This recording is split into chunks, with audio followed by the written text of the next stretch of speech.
Shalom, pada kesempatan ini, Torah 30 menit akan membahas mengenai, apakah bahasa Yunani satu-satunya sumber bahasa pada Brit Hadasya?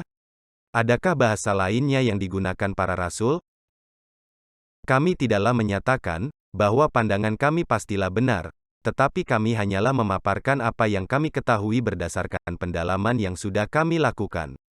Kami berharap pembaca, atau pendengar, juga melakukan pendalaman secara pribadi mengenai topik yang akan kami bahas.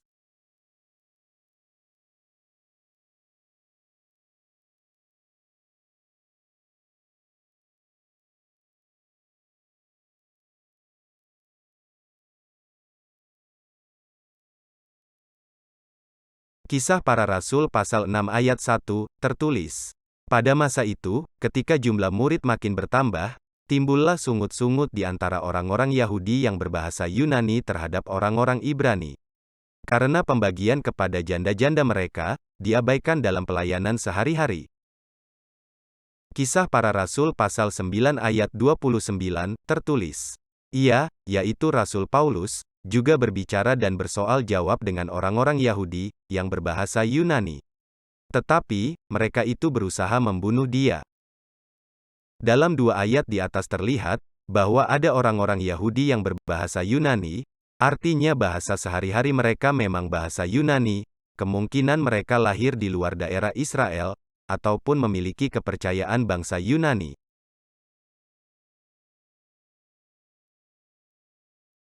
Kisah Para Rasul pasal 17 ayat 12, tertulis. Banyak di antara mereka yang menjadi percaya, juga tidak sedikit di antara perempuan-perempuan terkemuka dan laki-laki Yunani. Kisah Para Rasul pasal 19 ayat 10, tertulis. Hal ini dilakukannya 2 tahun lamanya, sehingga semua penduduk Asia mendengar firman Yahuwa Yehusya, baik orang Yahudi maupun orang Yunani. Di dalam pelayanan-pelayanan Rasul Paulus dan Silas, banyak orang-orang Yunani, baik perempuan dan laki-laki. Kemungkinan besar bahasa yang digunakan dalam pelayanan adalah bahasa yang dimengerti, yaitu bahasa ibu mereka, bahasa Yunani.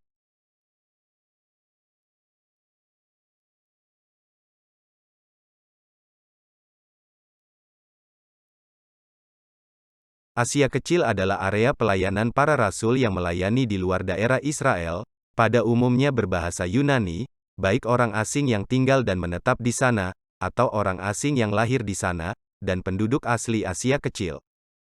Sehingga sangatlah logis bila dalam pelayanan para rasul menggunakan bahasa yang dimengerti, baik bagi orang-orang Yahudi yang terbiasa dengan bahasa Yunani, ataupun penduduk asli daerah Asia Kecil dengan bahasa ibu mereka, bahasa Yunani. Asia Kecil sekarang bernama Turki, dan bahasa yang digunakan sekarang di daerah Turki ataupun sekitarnya, yaitu Syria, Irak, Iran, Rusia, Ukraina, Romania, Bulgaria dan daerah-daerah lainnya, sudah menggunakan bahasa ibu masing-masing. Artinya, ada pergeseran dalam beberapa hal termasuk bahasa, yang sebelumnya menggunakan bahasa Yunani, sebagai bahasa sehari-hari, pada saat ini berubah.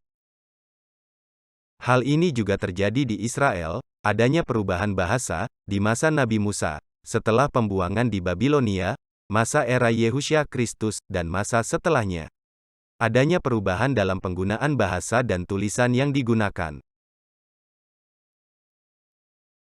Bila kita melihat penjelasan sebelumnya, bahwa ada orang-orang Yahudi yang menggunakan bahasa ibu, yaitu Yunani, dan kita juga melihat pelayanan rasul-rasul di luar Israel, yaitu di Asia Kecil, mayoritas menggunakan bahasa Yunani.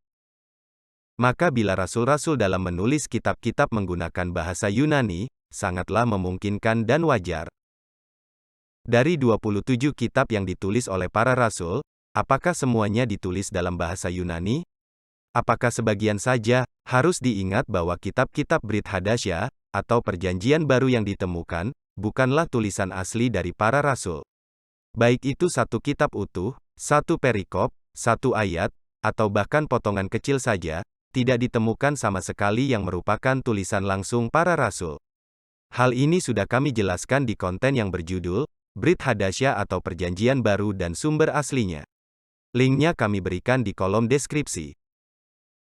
Bila kita mempelajari lebih dalam, setiap kitab Brit Hadasya, atau Perjanjian Baru, maka akan terlihat bahwa Rasul Pauluslah yang berinteraksi dengan, atau bisa dikatakan lebih banyak berinteraksi dengan orang-orang di luar bangsa Yahudi. Dan tentunya menggunakan bahasa Yunani. Seperti yang tertulis pada Roma pasal 11 ayat 13, berkata, "Aku berkata kepada kamu, hai bangsa-bangsa bukan Yahudi, justru karena aku adalah rasul untuk bangsa-bangsa bukan Yahudi, aku menganggap hal itu kemuliaan pelayananku."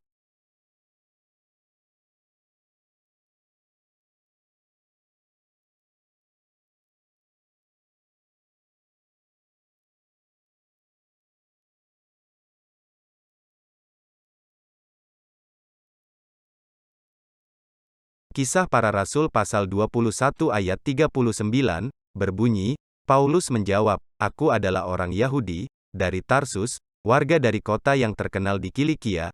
Aku minta, supaya aku diperbolehkan berbicara kepada orang banyak itu." Rasul Paulus, lahir di kota Tarsus, bagian timur dari Kilikia, bagian dari Romawi. Berarti Rasul Paulus lahir di luar Israel. Apakah Rasul Paulus dan keluarganya adalah salah satu orang Yahudi yang berbahasa Yunani? Sangat mungkin sekali. Itulah sebabnya Rasul Paulus adalah rasul yang sangat sesuai untuk melayani di luar bangsa Yahudi. Jadi bila kitab-kitab yang ditulis oleh Rasul Paulus, ditulis dalam bahasa Yunani, sangatlah memungkinkan. Karena pastinya, Rasul Paulus fasih menggunakan bahasa Yunani, dalam lisan dan tulisan. Adalah sangat wajar, bila seorang penulis, menulis dengan bahasa yang ia fasih, dan bukan bahasa yang asing baginya.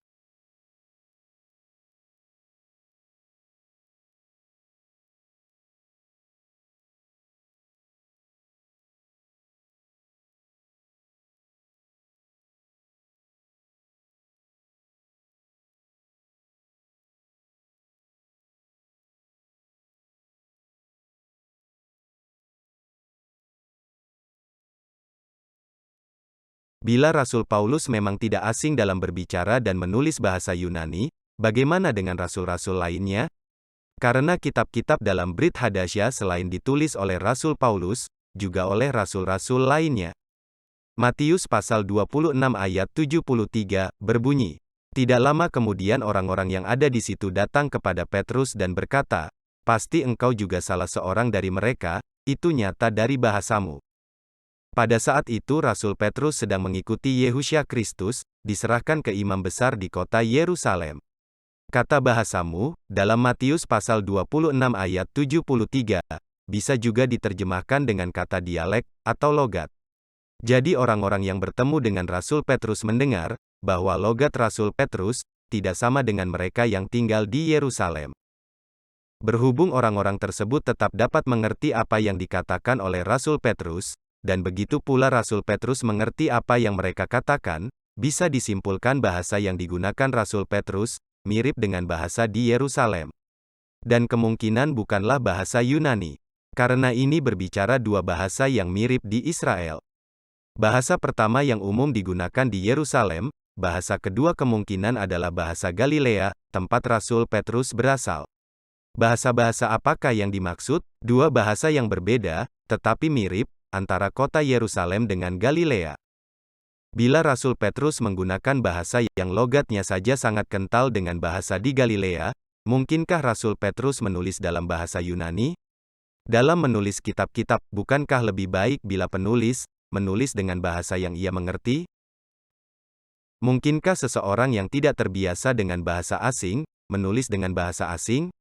Bukankah ia akan cukup kesulitan dalam mencoba menjelaskan, ataupun memaparkan sesuatu dalam tulisannya? Jadi menurut pandangan kami, Rasul Petrus kemungkinan tidak menulis dalam bahasa Yunani, tetapi dengan bahasa lain, bahasa yang berasal dari daerahnya, yang mana ia fasih menggunakannya, yaitu bahasa di daerah Galilea. Lalu bagaimanakah dengan rasul-rasul yang lain, yang juga menulis kitab dan berasal dari Galilea, atau yang berasal dari tempat, di mana bahasa ibunya bukanlah bahasa Yunani? Ataupun rasul-rasul yang tidak fasih menggunakan bahasa Yunani? Misalkan ada seorang penulis yang berasal dari Indonesia, dan fasih berbahasa Indonesia dalam hal lisan dan tulisan, membuat suatu artikel seperti contoh berikut. Budi adalah seorang yang berhasil dalam usaha yang digelutinya. Bermula dari kegemarannya akan otomotif, yang ia dalami secara mendetail, dan membuahkan hasil. Ketika ditanya bagaimanakah ia bisa sukses seperti sekarang? Dan inilah jawaban Budi, saya adalah seorang workaholic (red, artinya dalam bahasa Indonesia gila kerja atau pekerja keras. Kata yang digarisbawahi, adalah kata dalam bahasa asing. Kalimat dalam kurung yang dimulai dengan kata red, yang artinya redaksi, dan penulis berusaha menjelaskan makna kata dalam bahasa asing tersebut ke dalam bahasa Indonesia, bahasa yang digunakan penulis. Artinya penulis tidak menulis dalam bahasa asing yang digunakan Budi, tetapi menggunakan bahasa Indonesia. Karena, bila penulis menggunakan bahasa asing, pastilah tidak menggunakan kalimat dalam kurung, yang dimulai dengan kata red. Wahyu pasal 9 ayat 11, berkata, "Dan raja yang memerintah mereka ialah malaikat jurang maut, namanya dalam bahasa Ibrani ialah Abaddon dan dalam bahasa Yunani ialah Apollyon." Kita melihat ada dua kata dengan arti yang sama, dengan bahasa yang berbeda. Kata yang pertama Abaddon, dan kata yang kedua Apollyon. Bila memang kitab Wahyu ditulis dalam bahasa Yunani, mengapa ada kalimat tertulis, yang dalam bahasa Yunaninya ialah? Kata Abaddon adalah kata yang pertama ditulis. Mungkinkah Rasul Yohanes sebenarnya hanya menulis kata Abaddon? Lalu penulis berikutnya, yang menulis ulang kitab Wahyu ke dalam bahasa Yunani, memberikan padanan kata Abaddon, dalam bahasa Yunani, yaitu Apollyon. Tujuannya agar pembaca yang menggunakan bahasa Yunani dapat mengerti. Jadi Wahyu pasal 9 ayat 11 yang ditulis oleh Rasul Yohanes, dapat juga tertulis sebagai berikut. Dan raja yang memerintah mereka ialah malaikat jurang maut, namanya ialah Abaddon. Dalam kurung, yang dalam bahasa Yunaninya ialah Apollyon. Rasul Yohanes dan Rasul Petrus, sama-sama berasal dari Galilea. Jadi sangatlah memungkinkan bila Rasul Yohanes pun menulis dalam bahasa yang berasal dari Galilea, bahasa yang ia fasih dalam menggunakannya, baik lisan maupun tulisan. Kami di Torah 30 menit, cukup mengerti bahasa Inggris, dapat berbicara dalam bahasa Inggris, dapat juga menulis dalam bahasa Inggris, tetapi tetap saja bukanlah bahasa ibu. Artinya dari lahir kami bukanlah orang-orang yang diajarkan dalam bahasa Inggris, tidak pernah tinggal di luar negeri, dan bukanlah ahli bahasa Inggris yang tinggal di Indonesia. Dalam mencoba membuat konten pertama kali, kami mencoba menggunakan bahasa Inggris. Tujuannya agar menjangkau lebih luas, baik di Indonesia ataupun di negara lain. Karena bahasa Inggris adalah bahasa internasional yang digunakan pada saat ini. Dalam proses pembuatan konten di awal, kami sangatlah terkendala dalam penggunaan bahasa Inggris. Karena, walaupun kami bisa berbahasa Inggris, tetapi tidaklah cukup dalam hal penulisan, apalagi dalam hal pengajaran. Kami tidaklah fasih dalam menggunakannya. Sehingga kami memutuskan menggunakan bahasa Indonesia, yang mana kami jauh lebih fasih menggunakan baik lisan maupun tulisan. Bila tujuan penggunaan bahasa Yunani dalam Brit Hadasya atau Perjanjian Baru, agar banyak orang yang dapat membacanya secara internasional, khususnya di era para rasul, bukankah lebih mudah bila para rasul tetap menulis dalam bahasa yang mana mereka fasih menggunakannya? Lalu demi tujuan pelayanan kitab-kitab yang sudah ditulis oleh para rasul, yang tidak ditulis dalam bahasa Yunani, diterjemahkan oleh murid-murid para rasul yang fasih dalam bahasa Yunani. Bukankah di antara murid-murid para rasul terdapat orang-orang Yunani asli, dan juga orang-orang Yahudi yang dapat berbahasa Yunani?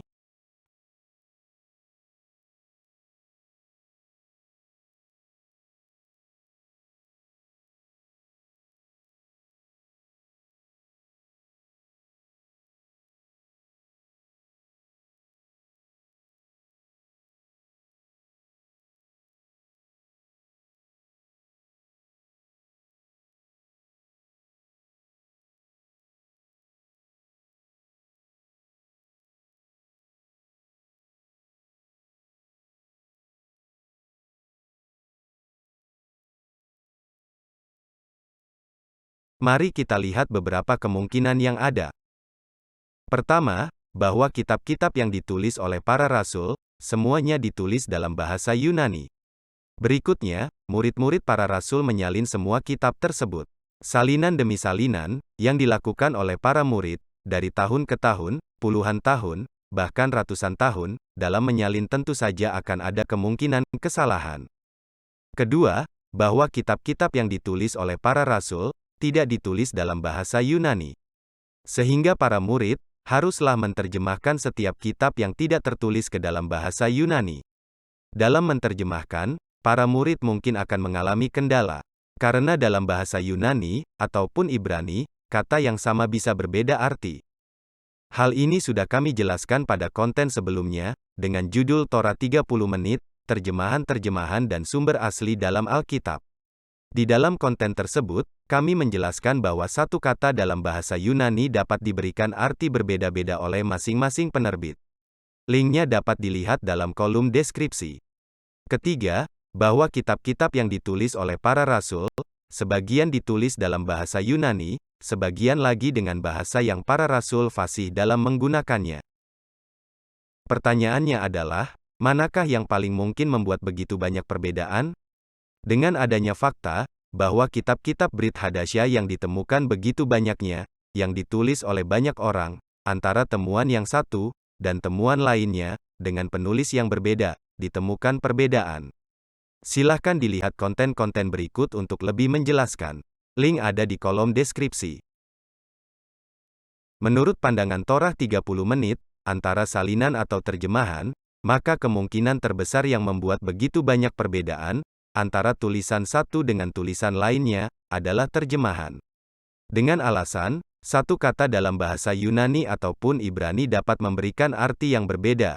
Di dalam menerjemahkan, tergantung sudut pandang penterjemah hendak menggunakan makna yang mana. Berdasarkan fakta yang ada ribuan temuan-temuan kitab-kitab Brit Hadasya yang ditemukan, tertulis dalam bahasa Yunani. Sehingga kemungkinan yang pertama, dan paling mungkin, bahwa rasul-rasul menulis kitab-kitab Brit Hadasya, dalam bahasa Yunani. Tetapi mengetahui bahwa temuan-temuan tersebut ada perbedaan penulisan, antara kelompok yang satu, dengan kelompok penulisan yang lainnya, maka ada kemungkinan berikutnya. Dan harus diingat, ribuan temuan-temuan tersebut, tidak ditemukan yang merupakan tulisan asli para rasul-rasul, baik utuh satu kitab, pasal, bahkan potongan ayat. Melihat dari latar belakang masing-masing rasul, maka tidak tertutup kemungkinan bahwa mereka menulis dengan bahasa yang mereka fasih gunakan, baik lisan maupun tulisan. Torah 30 menit berpandangan, bahwa ada kemungkinan rasul-rasul menulis tidak menggunakan bahasa Yunani, tetapi bahasa lainnya. Ataupun kemungkinan lainnya, Brit Hadasya ditulis lebih dari satu bahasa, karena masing-masing rasul memiliki latar belakang yang berbeda. Jika demikian, apakah fungsinya kita mengetahui semua data-data yang sudah dibahas? Hal ini hanya berfungsi, pertama, untuk setiap orang yang hendak menyelidiki Alkitab lebih dalam, dengan menggunakan bahasa asli, yang ditulis oleh penulis yang pertama dalam hal ini para rasul. Kedua, bila sumber bahasa tersebut tersedia. Untuk zaman informasi saat ini, adalah lebih baik bila tersedia secara online.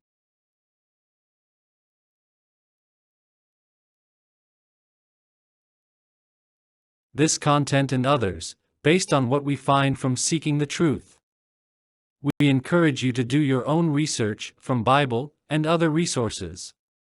And pray that the Holy Spirit give wisdom for us to know the truth. Please subscribe and like our YouTube channel, and give us your comment.